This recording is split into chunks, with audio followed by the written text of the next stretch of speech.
Today we are taking a look at the Razer Deathstalker V2, which is Razer's low-profile optical gaming keyboard, and I'll likely be comparing it to the Blackwidow V3 Pro, which is my current gaming keyboard. So let's get into it.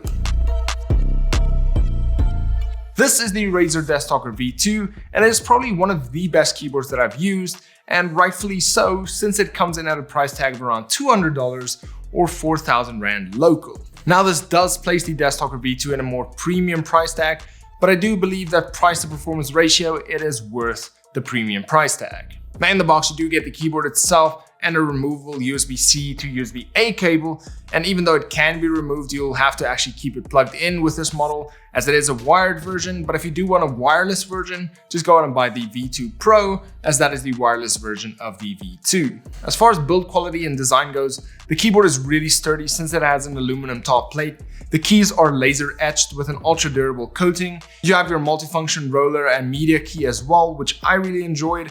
It has an ultra slim design that measures around 24.3 millimeters at the highest point.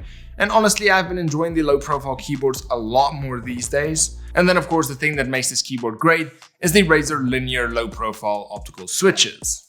Now what makes this great is the low travel distance, then the linear nature of the switches make them easy to actuate, and since they are optical they do actuate really quickly, and compared to my Blackwidow V3 Pro, they should be around 30 milliseconds quicker. Now compared to my Blackwidow V3 Pro, the sound and feel of the keys are actually drastically different. The keys on the Deathstalker V2 feel easier to press and not as stiff as the mechanical keys on Blackwidow, and in terms of sound, the Blackwidow V3 is much louder with a more mechanical tactical sound, while the Deathstalker V2 has a more dull and compressed noise. Now I do have to add here that I do have the green switches on the Blackwidow V3, and that is for me why I prefer the Deathstalker V2, since it is much better for streamers as you won't hear your keyboard as easily as with the Blackwidow, and then it is also better if you use it for work or work late at nights, as the louder keys can be distracting or annoying to those around you.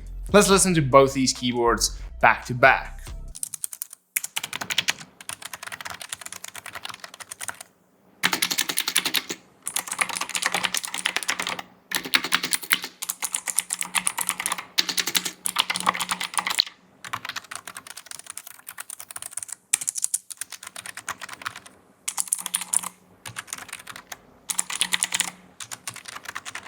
Now when it comes to the media key and roller, the roller does have a nice tactical bumpy feel to it, meaning you can more easily dial in the audio that you need.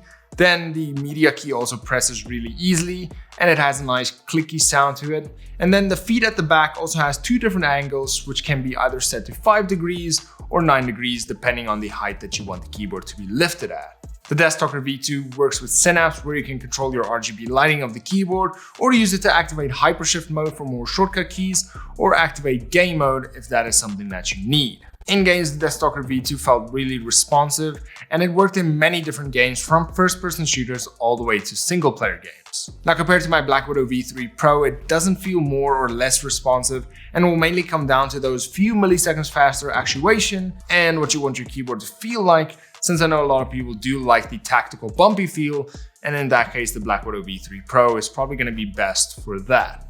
Now the linear switches for me just felt a little better, and since I use my keyboard a lot for typing as well, I enjoyed the linear feel and the low profile movement just a little more.